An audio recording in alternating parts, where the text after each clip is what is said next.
Halo kakak-kakak, selamat datang di channel kami. Salam Pramuka. Hari ini kita akan membahas tentang cara penemuan untuk SKU penggalang. Simak terus.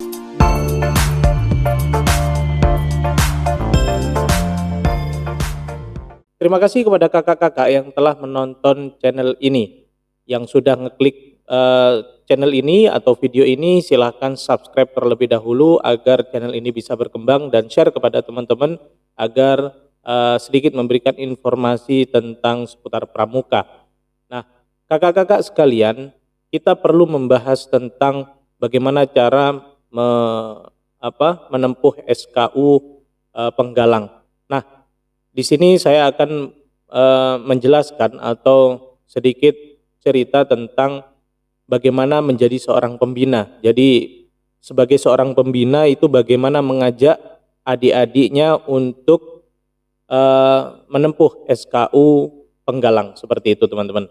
Nah, yang pertama kita harus ketahui dulu bahwa penggalang itu kalau di dunia pendidikan dibagi di sekolah dasar dan juga sekolah menengah pertama.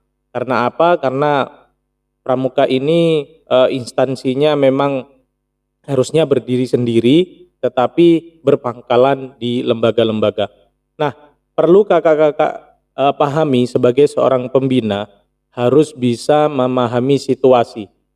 Sebagai pramuka penggalang kita harus bisa mampu membaca karakternya adik-adik kita atau peserta didik kita. Nah, di tingkat sekolah dasar, kalau kita menyuruh adik-adik kita, ayo silakan menempuh SKU Ramu misalkan begitu. Adik-adik kita tidak akan berangkat karena bingung apa yang mau ditempuh. Nah, saya kasih contoh, di sini ada SKU penggalang. Kita buka, nah di sini ada SKU penggalang. SKU yang seperti ini ya teman-teman. Nah, misalkan di sini. Ini ada di nomor 1 misalkan, selalu menjalankan ibadah agamanya secara pribadi atau berjamaah. Nah, kalau kita menyuruh adik-adik kita, silakan menempuh SKU.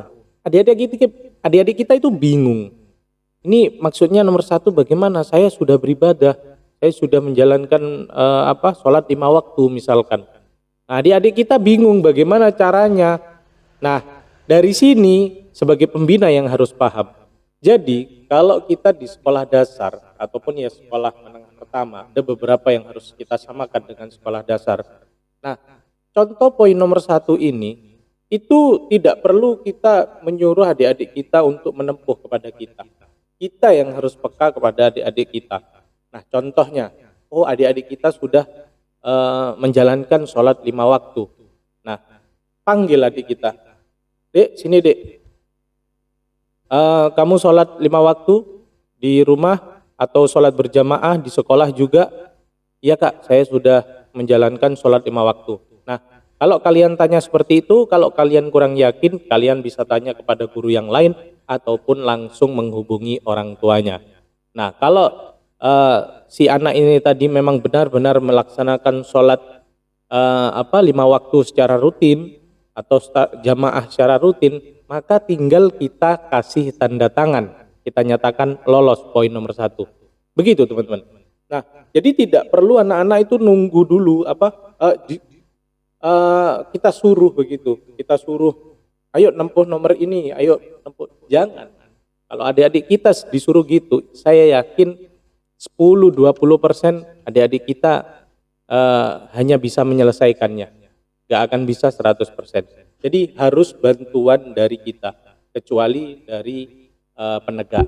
Nah, kalau penegak itu baru mereka sendiri atau peserta didiknya yang menempuh kepada pembinanya. Nah, ini bicara tentang penggalang SD lagi. Contoh di poin nomor 2, dapat mengetahui dan menjelaskan hari-hari besar agama di Indonesia.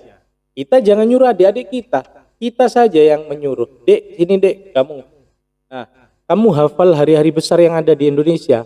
Sedikit tahu kak, coba apa yang kamu tahu? Ditanya seperti itu. Diajak ngobrol misalkan, apa saja yang kamu ketahui? ini kak, ini kak, ini kak. Nah, kasih PR. Ini kasih PR kepada siapa peserta didik. Besok saya kasih tugas cari 10 hari besar agama yang ada di Indonesia misalkan. Nah, besok datang lagi ke kakak ya, nah, misalkan begitu. Terus besoknya atau pertemuan berikutnya tinggal ditanya lagi, gimana sudah tahu hari-hari besar yang ada di Indonesia? Oh sudah kak, hari Idul Fitri misalkan, hari Maulid, hari Nyepi, hari Raya Natal dan seterusnya. Nah, ketika anak-anak sudah hafal seperti itu, jangan ragu, jangan bingung dan langsung ditandatangani saja. Jangan masih bulet ke sana kemari untuk menguji ini, jangan. Itu saja sudah memenuhi syarat untuk lolos di poin kedua. Begitu teman-teman. Nah, selanjutnya nomor 3 ini juga dapat menyebutkan agama-agama yang ada di Indonesia serta nama tempat ibadahnya. Kita saja yang harus aktif kepada anak-anak. Jadi seperti itu cara menempuhnya SKU di Pramuka Penggalang di SD. Nah, untuk Pramuka di SMP itu bolehlah kalau anak-anak itu disuruh ngadep kita untuk menempuh. Tapi kadang juga bingung. Nah, salah satu contohnya itu ini dapat mengetahui dan menjelaskan manfaat dari penghijauan. Ini biasanya anak-anak penggalang itu bingung mau presentasi bagaimana, gitu kan bingung. Nah, kita saja di sini yang aktif untuk bertanya kepada adik-adik kita. Anak-anak, kamu tahu penghijauan misalkan seperti itu. Manfaat dari penghijauan itu seperti apa? Oh kan kak, biar sejuk, biar rindang misalkan, biar tidak terjadi hutan gundul. Nah, misalkan seperti itu sudah masuk dari poin ketujuh ini. Sudah bisa terjawab soal nomor 7 ini.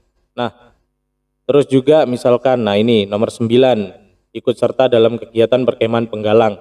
Ini juga pembinanya harus aktif mengadakan perkemahan 2 hari misalkan, 2 hari 1 malam. Nah, kalau tidak diadakan, ya anak-anak mau kemah dari mana?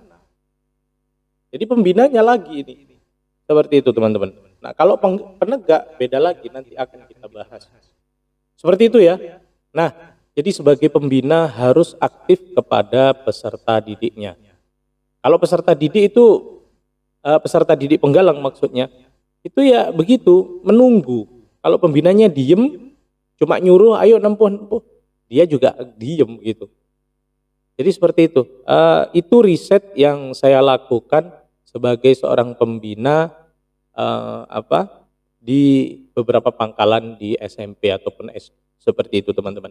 Jadi ini saya berbagi pengalaman saja terkait dengan penempuhan SKU penggalang seperti itu teman-teman.